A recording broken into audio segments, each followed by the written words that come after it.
Congressman Neguse just exposed a $100,000 stock purchase that could end Kash Patel's FBI nomination before it even begins. The receipts Neguse dropped weren't just financial records. They were proof of exactly the kind of conflict of interest that should disqualify anyone from running America's top law enforcement agency. What happened next wasn't just political theater. It was constitutional crisis in real time. Gentleman yielding.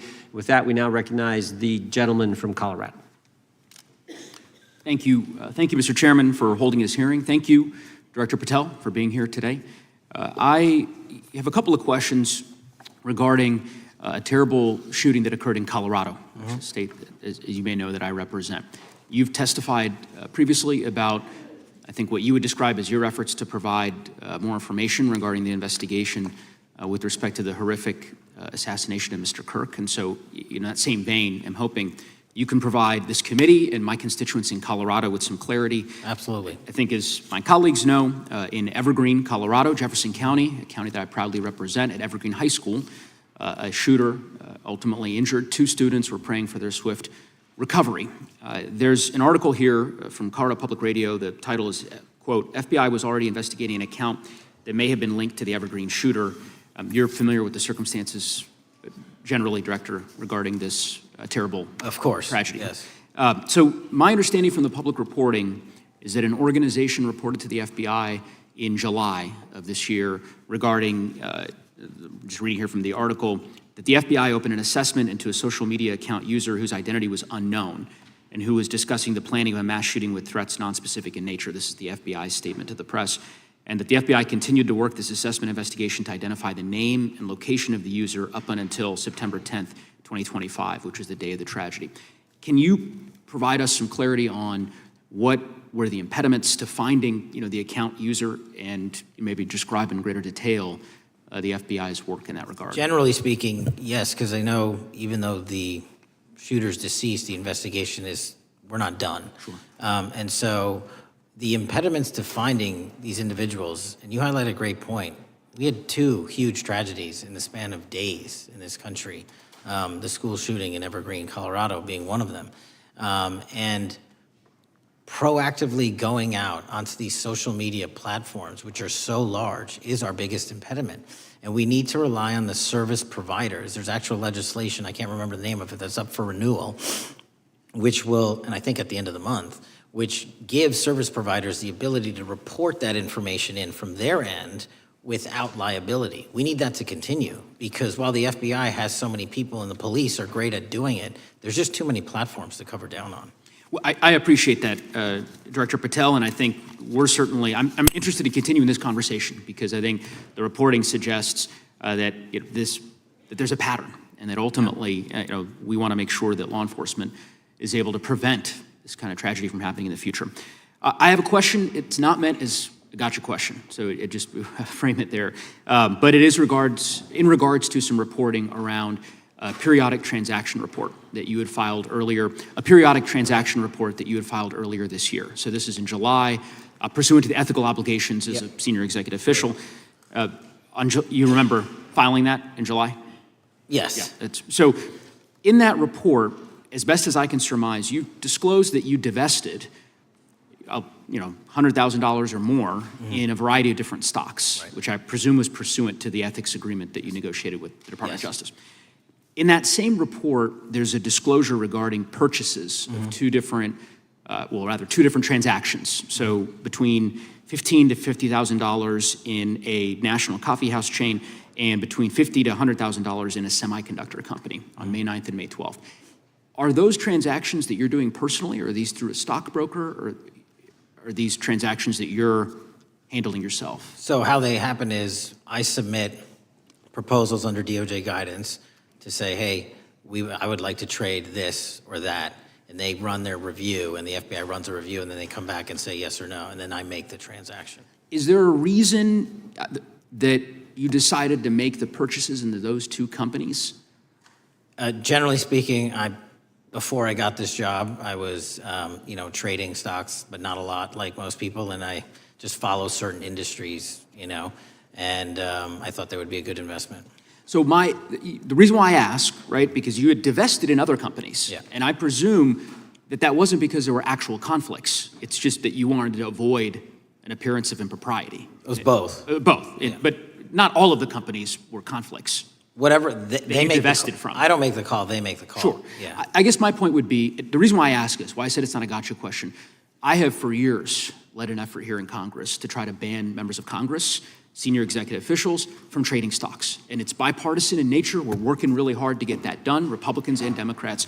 And you can understand, I think, given your role, given the nature of the position that you hold as the leader of the largest law enforcement agency in our country, that divesting entirely, not doing day trading now, I think would be something that would be in the interest of the American people. So I just would hope you would consider that, and that moving forward, that perhaps not purchasing stocks in individual companies, I would think would be something that would be worth pursuing.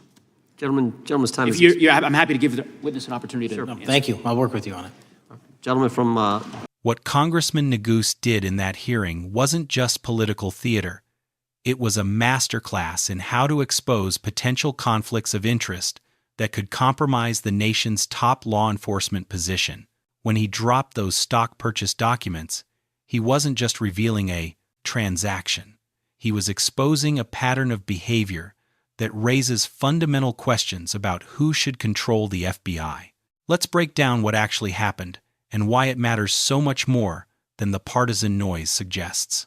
Neguse presented evidence of a $100,000 stock purchase that Patel made in a company that has direct business relationships with entities the FBI regularly investigates. This isn't about the money itself, it's about something called conflict of interest, a legal concept that exists to prevent law enforcement officials from having personal financial stakes in the outcomes of their investigations. Here's why this is so toxic to institutional integrity. When an FBI director owns stock in companies that fall under bureau scrutiny, every decision becomes suspect. Did he open that investigation because of evidence, or because it would hurt a competitor and boost his portfolio? Did he close that case because the facts didn't support it, or because prosecution would damage his investment? The public can't know, and that uncertainty corrodes the foundation of equal justice under law. Patel's response to Neguse's questions was telling. Instead of providing clear answers about the timing, the amount, or whether he disclosed these holdings during his background checks, he deflected with procedural language and non-committal responses.